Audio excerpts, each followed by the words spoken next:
Hey y'all, surprising absolutely no one if you've been with me for a second. I have been in a little bit of a funk this winter, and it's been hard for me to have coherent thoughts or thoughts that I think are substantial. And so I have not been talking about books as much as I am used to, and I apologize. So I'm trying to get back in the groove. We may be pared back a little bit still going forward, but hopefully I will be back to full steam soon. And it's just hopefully a seasonal thing because I like having opinions, I like having strong opinions, and I like talking about books together. And that is what we are going to continue to do. And hopefully I will be back to some more in-depth Feature Friday reviews soon. At the same time, it has been kind of nice to have this reset where I don't have to pressure myself to have substantial opinions about things and to kind of just sink into my reading life and not be reading to a review, a weekly review in that way. So I'm trying to find the balance where we still have those conversations and that connection over books. I'm still hyping up books I'm excited about, talking about books that I'm excited about in a more in-depth way, but just figuring out what that looks like. So I've clearly been having a lot of thoughts in that vein while also simultaneously hibernating and honestly spending probably too much time on AO3, but I wanted to be honest with you about what's going on because I love spending time together. So with that being said, let's go ahead and wrap up or talk about what I read in January, because despite the brain fog and fuzz, I did still read 12 books, which is great because it was kind of hard navigating that space. And usually with the new year, I'm starting with a lot of momentum, so I wasn't sure what this year was going to look like. And also, having had planned out what books I was potentially ideally going to talk about in January for Feature Fridays, and scrapping that was a little bit frustrating for me, and also not wanting to waste your time with discussions that I didn't feel were up to par. Not that I'm saying there's anything particularly revelatory every week in my kind of discussions, which are very off the cuff about my thoughts about a book, but still, nevertheless, before we dive all the way in to these January reads, hi, my name is Melody, and we talk about books and book adjacent things on this channel. If this is somehow your first video, welcome, and apologies for all of that housekeeping at the front end. Happy to have you here. Would love for you to like and subscribe and hang out a little longer. And if you are returning, welcome back and welcome to a new year of reading in terms of wrapping up January. So I started the year with an arc of Like in Love with You by Emma R. Albin, who also wrote or has written historical romance, queer historical romance, and the first and only book other than this book that I read from her is Don't Want You Like a Best Friend. And Like in Love with You is another sapphic historical romance, this time taking place in Bath, that is a kind of amalgamation of Mean Girls meets Emma. Now, Mean Girls is kind of the marketing term because our heroines, Rosalie and Catherine, aren't ever really mean girls to each other, but they are initially set up in this kind of competition in the sense of Rosalie is kind of the queen bee of Bath, so to speak, though she has a really good core group of friends, and her friendship with those young women is never presented as her leveraging her power in an abusive way. Rather, she has a reputation for securing matches and kind of playing the chess game of matchmaking in Bath. And amidst this, she has had a long-standing kind of courtship with one of the most eligible gentlemen in Bath at the time. Enter Catherine's family, who are entering Bath society fresh. And so Catherine is an unknown quantity that is gaining some traction and some attention from the eligible gentleman, which is throwing a wrench in some of Rosalie's plans, including with Rosalie's own courtship. And while it quickly becomes evident that these young women aren't particularly interested in fighting each other for this gentleman's attentions, that they are much more interested in spending some quality time together, there is a history between Rosalie and Catherine's mothers that is really amping up this competition and making the mothers really insistent on one of them gaining the favor of this gentleman and it being very competitive. And so Rosalie and Catherine, are trying to find time together and time to develop their own relationship around this. And one thing I really appreciated in the two Emma R. Albin books that I've read is this parental subplot that has taken me by surprise. Because here we have a kind of look at the power dynamics and the explorations of female friendship, especially when female friendship when there was some element of betrayal of a close friendship in the past, and how that is an open wound that has carried with these older women, and also the stakes of that, especially within society at the time, when looking at the idea of the scandal that is in the past for these mothers and how that impacts their lives, as well as how they present their daughters in society and how they view society in relation to their daughters and what will mean security and safety for those daughters. And I also love that while this was a very complicated, or more complex anyway, situation, that the women were never, neither of them were necessarily treated like the villain. There was understanding of motivation on both sides, even if mistakes were clearly made on at least one side, that there was a lot of vulnerability and grace given within those characterizations. And so I love that intergenerational exploration. And I really liked the exploration of Rosalie and Catherine's relationship with their mothers. Additionally, I loved the friend group and also Rosalie's brother and how they were all involved in this flirtation in or to varying degrees. But ultimately, this is Catherine and Rosalie's story, and there were some really lovely moments, including a sitting room makeout session and some shenanigans at a house party. However, by necessity of the narrative and societal strictures, Rosalie and Catherine are often apart, and so some of the jumps in the romance of it were a little jarring because we didn't get to spend as much dedicated time together for that emotional development as I personally would have liked, though I understand again the maneuvering that necessitated it. Additionally, Albin has a really modern, kind of quippy tone to things, and there were slips of really modern language in the narrative sometimes, which may be a sticking point for some readers. I also have a friend who has a little bit of difficulty with Albin because it is first person present in historical romance, which is a deviation from what we're used to narratively and point of view wise in historical romance. So if that's something that could be a sticking point for you, that's something to note. But this was a really fun book in line with the previous book I've read from her. I need to swing back to the other. And if you were looking especially for sapphic historical romance that is a little bit more on the rom-com side, this is really fun. I loved the real lambasting of the suitor in this book. He was the worst, and getting to see these two young women kind of banded together against this total disinterest as they are expected to be vying for the crumbs and thankful for the crumbs was really satisfying as well, but it was a good time. And then I read another arc, The Swan's Daughter by Roshni Chakshi, which is her return to young adult fantasy and is also a return of her really lyrical style, a la her debut, The Star Touched Queen, or her adult debut, The Flower Bride. And this asks some important questions, including why is young adult fantasy so interested in turning its heroes into trees?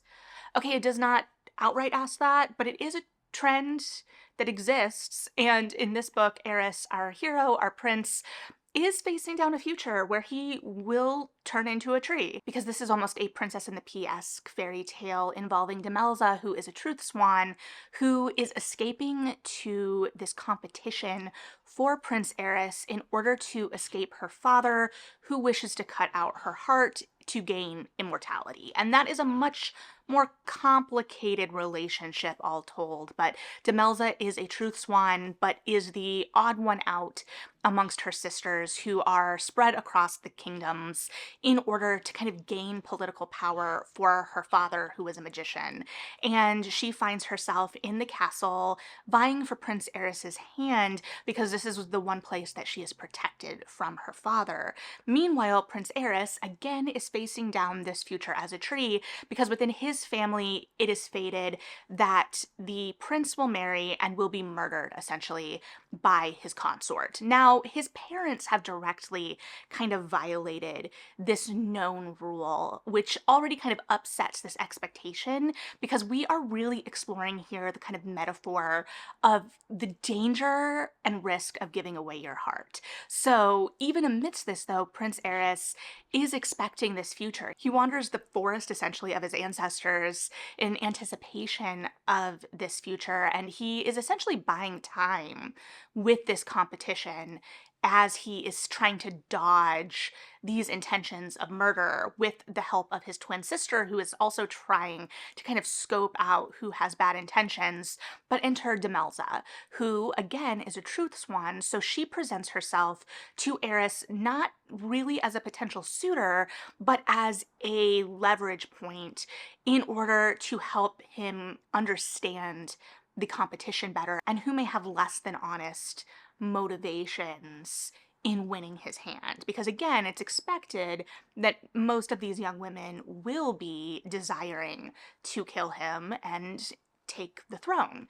And so they develop a closer relationship in trying to suss out what is going on. And of course, over the course of the book, fall in love themselves in whatever way, though neither of them are willing to recognize it for most of the book. But what is the real spark here amidst a pretty standard kind of setup, despite the murder part of it, is the real lyrical, metaphorical language and that kind of fairy tale esque nature, while kind of subverting some of our expectations within the scope of the form of it. Because again, a competition for a prince or even a princess isn't necessarily outside of the realm of our comprehension within fairy tales or fantasy of this nature, but the language really heightens everything and the metaphor stacked on top. Now, because this is again about the risking of your heart and the metaphor of that risk of the heart, the ending, I do think, kind of rushes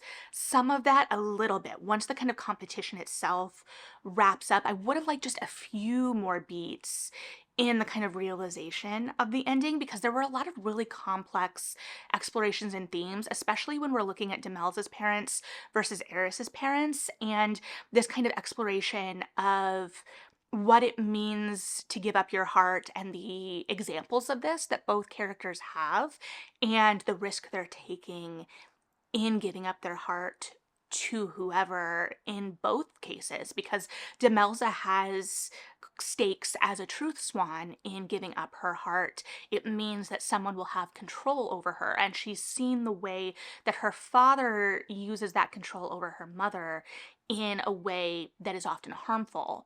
And so it's much more complicated in a lot of ways. And the fairy tale-esque nature of things allows for that exploration of the nuance without it feeling didactic, at the same time that there's just really beautiful language throughout, beautiful imagery throughout, some really compelling side romances, as well as complications of the other competitors and young women in a similar way without the point of view inclusions. But if you liked the Thorn Queen last year, I think that you will really respond to this as well for similar reasons. It's kind of a similar setup, but very different in execution, obviously. Also, The Thorn Queen is the sequel that comes out this year. I meant The Rose Bargain. They came out last year. And then I read a historical romance novella, The Phantom of Drury Lane by Kate Bateman, which is a reimagining of The Phantom of the Opera. My biggest qualm with this is I read this on Kindle Unlimited, and one of the lines that was a direct reference to The Phantom of the Opera was not highlighted. It did not have a history of highlights like other lines that did not have any connections to The Phantom of the Opera, and I took personal offense to that, but I did highlight it myself. And so this follows Lucy, who has been traipsing around the world for years, essentially trying to forget a kiss with her nemesis Will and how she liked it a little too much.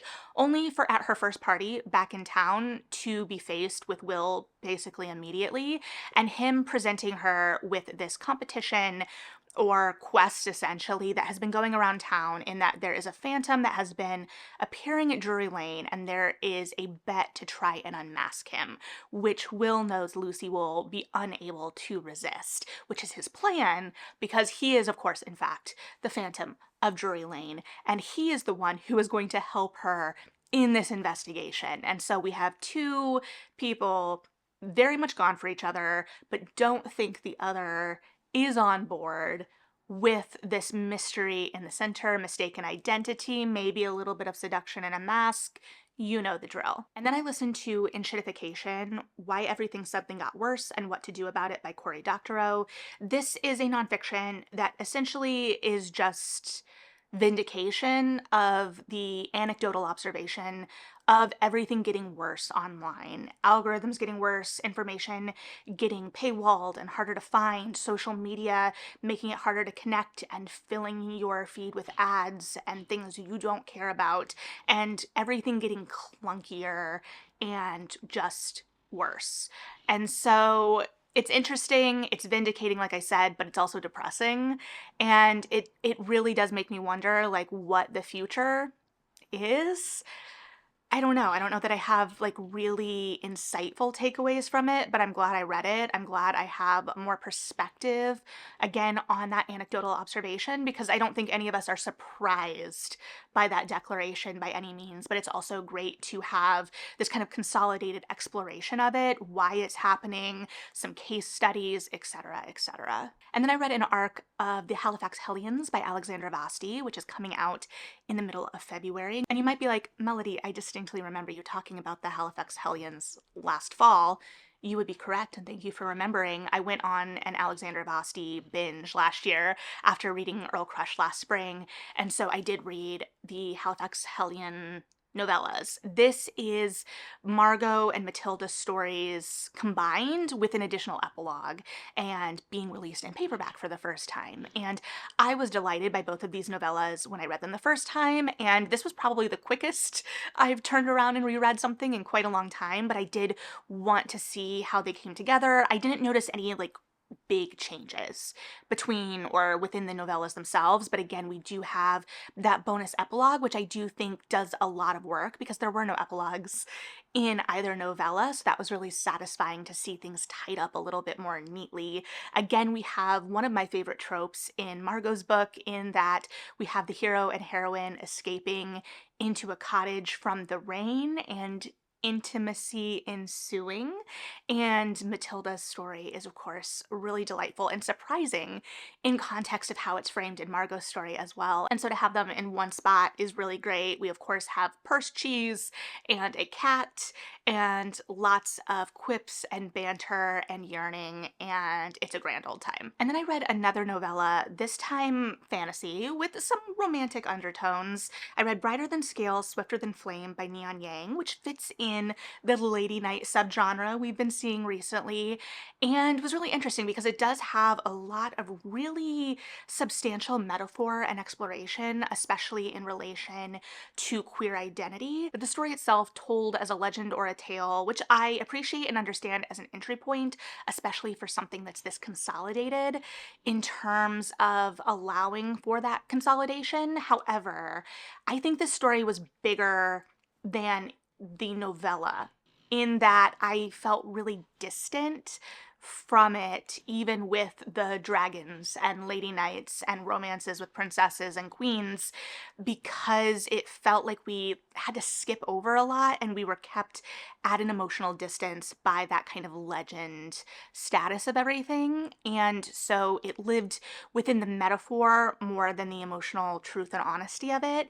And I think that there was a place for it to be both. I just don't think that there was room within the form to allow it to kind of expand to its true potential. I really loved the ideas here. I loved the kind of political setup. I loved the stakes and the conflict, but the conflict was really held back, and the climax kind of emotionally undermined by the fact that I felt so distant from the stakes of it emotionally. And then I listened to Copper Script by KJ Charles, which is a gay historical romance taking place after World War I. So it's a little bit of a different historical setting, which was really interesting.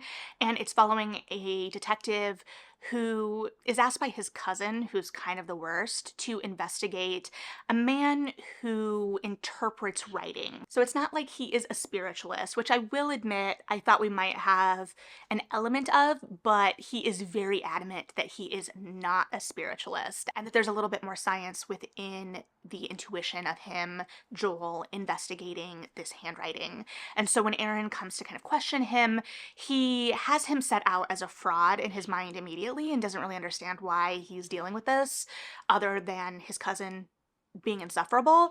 But there's something about Joel that really intrigues him. And he finds himself coming back after Joel is able to interpret some handwriting samples that he's been given essentially as a test from Aaron correctly. And so he keeps coming back and also sees potential for an investigative kind of liaison, though Joel has a real distrust of the police force, especially after having been arrested for indecency. And so I like the way it explores the stakes of their relationship within the historical setting and also Aaron's position as a gay man upholding laws that are set out to harm him or prevent him from living as a gay man. And I think that there was opportunity to even expand on that, especially because it was exploring corruption in the police force in a way that I think could have been even further unpacked. But it was really propulsive. I really loved it. I loved the tension between Aaron and Joel.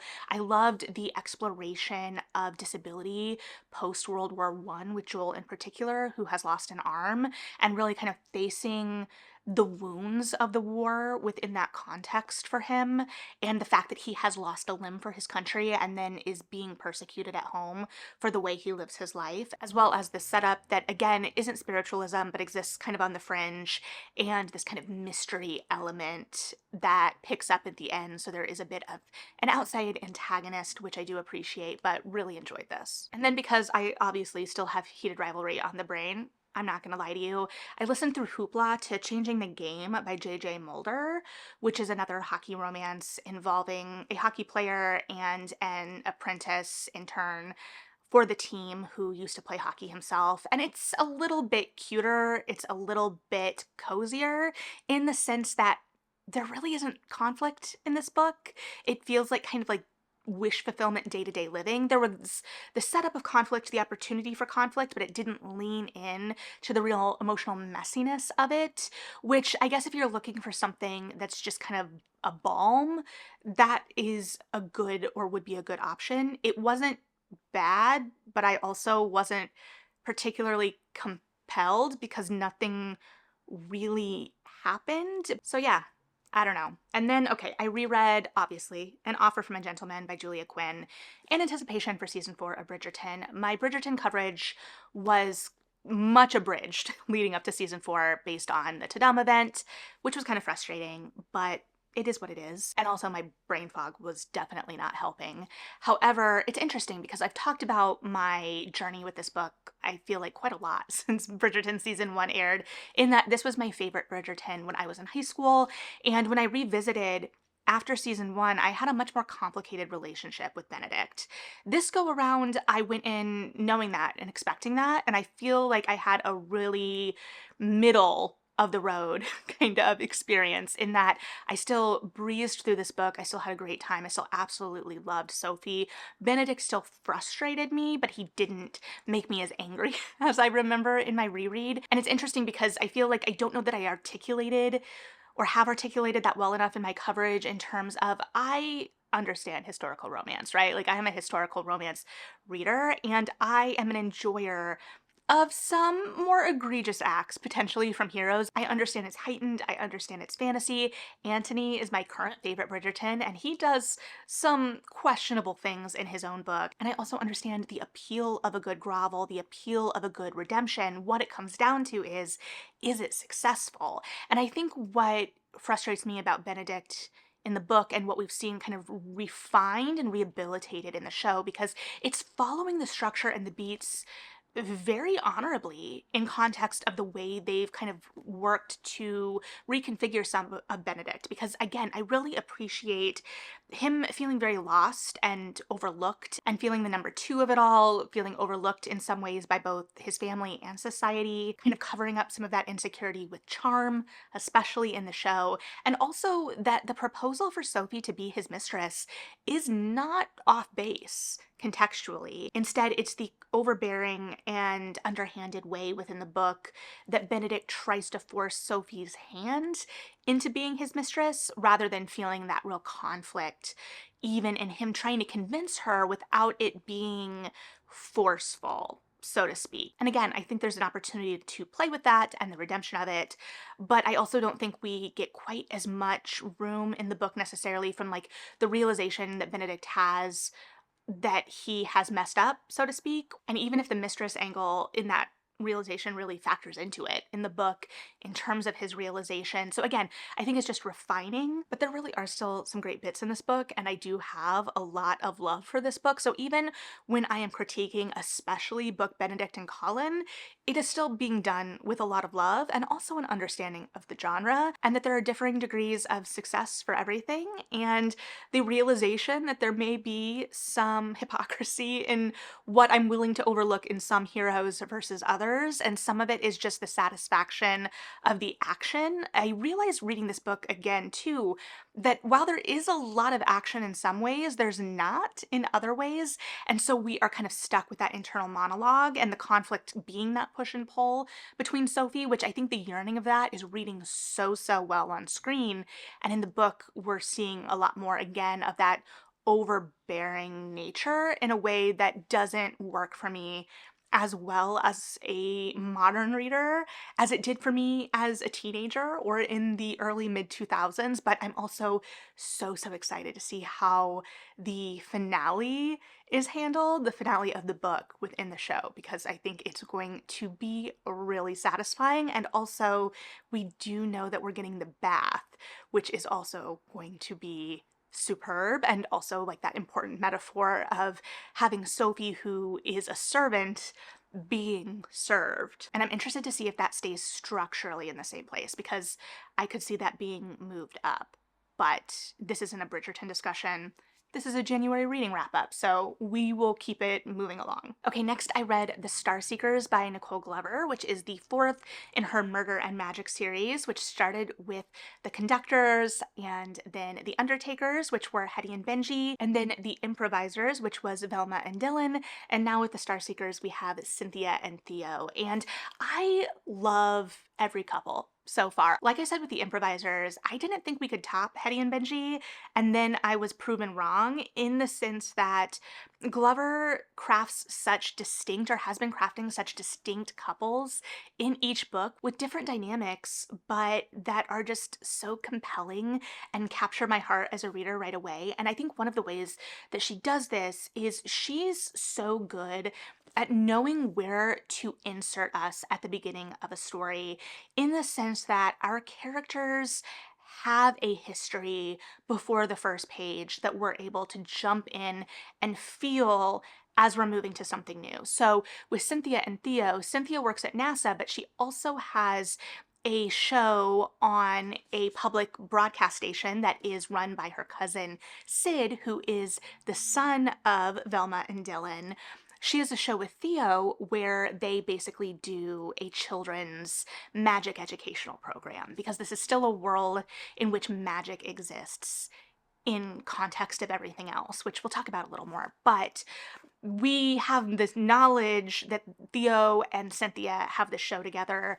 Theo is a professor, Cynthia again works at NASA, but we can feel the history between these two from the moment we run into them together at the public broadcasting station, before even we're clued into their history of solving mysteries together with Cynthia's family, and Theo having been essentially an apprentice for her family before they kind of part ways and are brought back together in this context. And so there is a lot of history there, and soon a mystery pops back up, and Cynthia is pulled back into what she thought was an abandoned career solving mysteries. However, this current mystery is impacting her work at NASA within the context of the space race. Meanwhile, she's also raising her younger sisters, and this new mystery gives Cynthia and Theo the push they need to begin a more romantic relationship. And so there are a lot of layers at play here, as well as a really vibrant cast of characters and community surrounding Cynthia and Theo, which has always been, as I've talked about before, one of Glover's biggest strengths is that ensemble that she builds around her characters, again, as well as the strong couples that she centers her narratives around and the way that she's able to propel that action through that history and where in the narrative she starts us. That being said, I do think that there were times in this one where it started to feel a little heavier or a little bit more bogged down by some of that history, in the sense that I personally was really mostly interested in the mystery at the center of everything in terms of how it impacted Cynthia and Theo's relationship. I wasn't necessarily as involved in the professional stakes of things. And again, some of that goes back to Glover's character work and that being what I'm most drawn to. Additionally, the magic system of this has always been centered.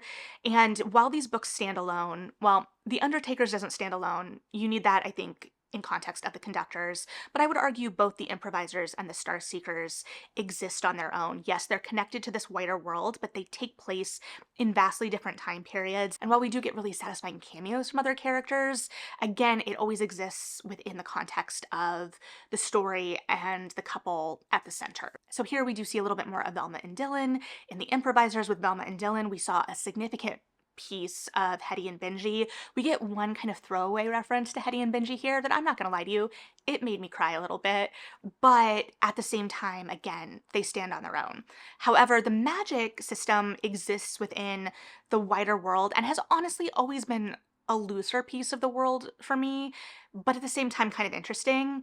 I just take a lot of it on suspension of disbelief, or with some suspension of disbelief in terms of how it works. I think it's the most kind of drawn out within the conductors in terms of the star magic, which still comes into play here. But what I found really interesting in relation with the improvisers is watching the way that magic has evolved with a new time period and how the magic exists within the alternate history of the world, which I found really compelling. And we do have a little bit of that here, but I don't think it's as defined as it's been in the past. And I think with the mix of the NASA and the science of it, I think not having that magic as locked down does kind of hinder things a little bit, in the sense that you just kind of have to go with it a little bit. But at the same time, a book like this that is a kind of amalgamation of alternate history and mystery and magic, fantasy, I'm willing to kind of take some of that on faith. And again, it's the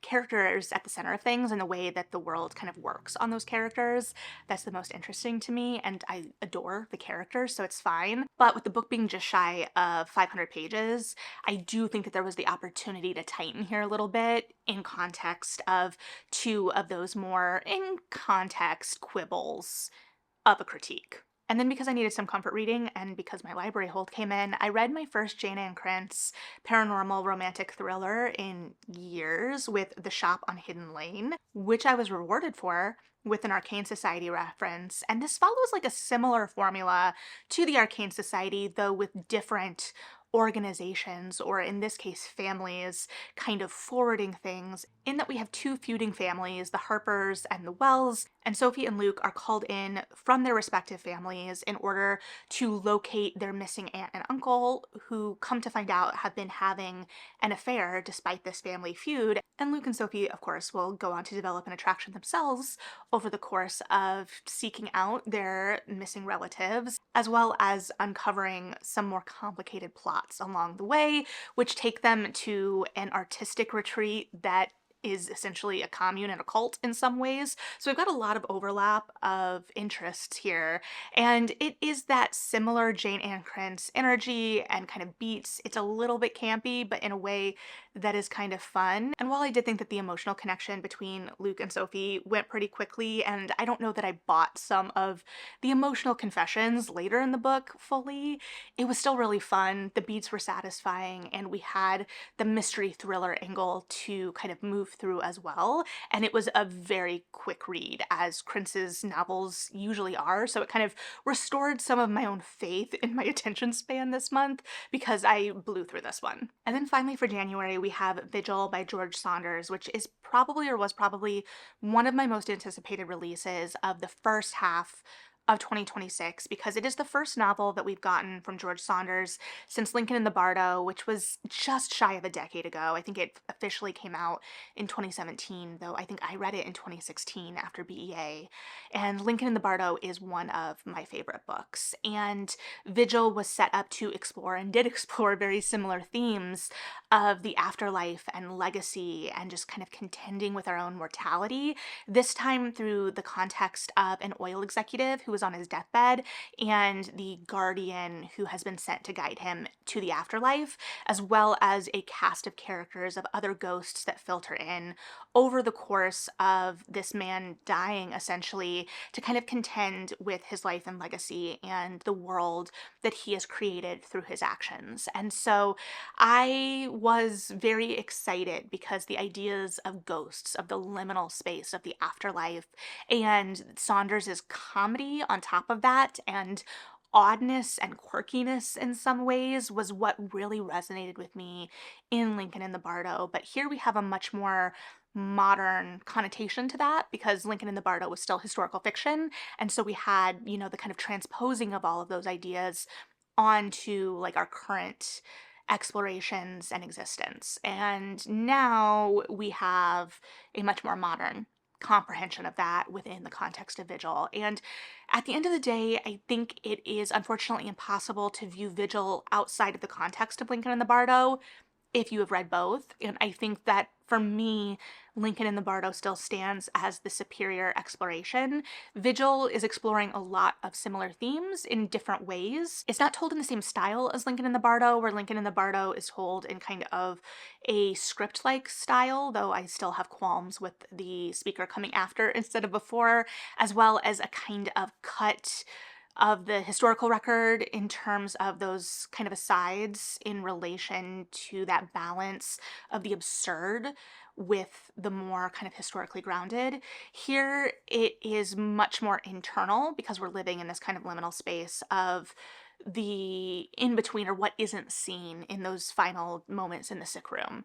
And so we have a much denser narrative because of that. So it's a short book, but it's really consolidated, as well as we have the kind of ghosts of consequences coming into play, kind of a la A Christmas Carol in a lot of ways. But here, our kind of guiding force is a woman, Jill, we come to find out, who at the start of the narrative kind of exists as just this nameless figure sent to kind of help guide this man into the afterlife. And as she exists in this space, she becomes aware more, and we as readers become more aware of her own history and how she is kind of in this in between, that she has not been able to move on to the afterlife herself.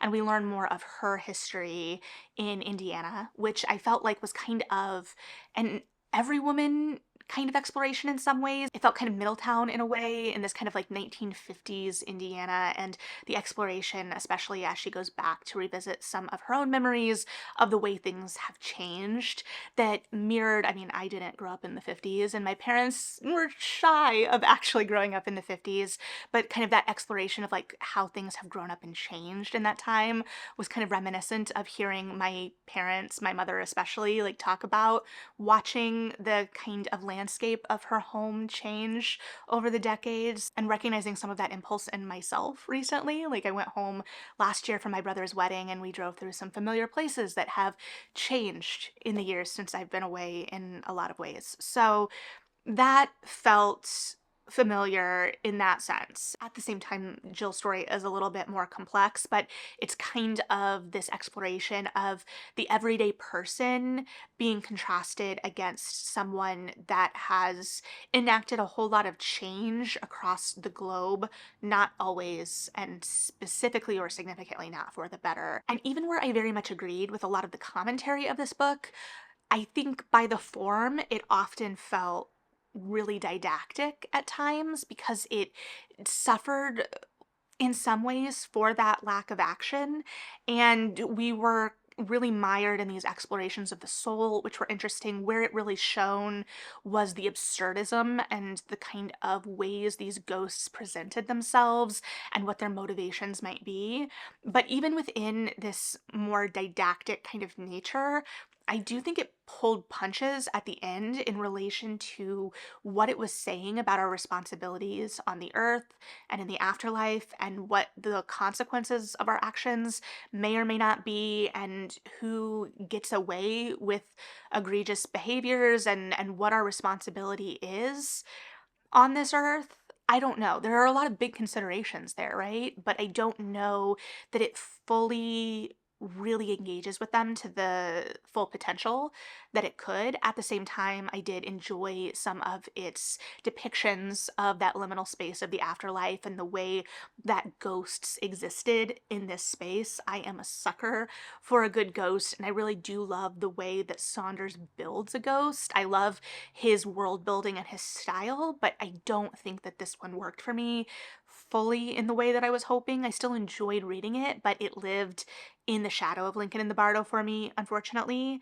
And while again, it's a much more modern consideration, it left me feeling kind of bummed out in a lot of ways, and I don't really know what to do with that. So I enjoyed it. I'm glad I read it, but it wasn't the kind of best of the best that I thought it was going to be. I thought it was going to be one of my top books of the year, and I don't foresee it making those lists even this early in the year, but we'll see. So, yeah, that's what I read in January. Again, I'm sorry if the thoughts aren't as fully developed as usual, but I also enjoyed getting to just kind of sink into the stories and exist within them. And thank you for allowing me that break. But yeah, let me know what you're thinking. Let me know if you've read any of these books, what you thought about them, what you read in January and loved, how the start of your reading year is going, as well as like what you would like to see going forward. Do you still really like the Feature Fridays? Do we want to get back into the swing of that? I know that it could be hit or miss. Obviously, I don't expect you to be tuning into every dedicated review, but what discussions, what content are you interested in so that I can kind of try and align my interests with yours in a way that is the best use of time in terms of us going forward. Again, no promises. At the end of the day, I will do what interests me the most, and we'll probably go off on tangents, but hopefully we will be getting back into the swing of things a little bit more here. So thank you for being here. Like and subscribe if you feel like it. Read something good, and yeah, bye.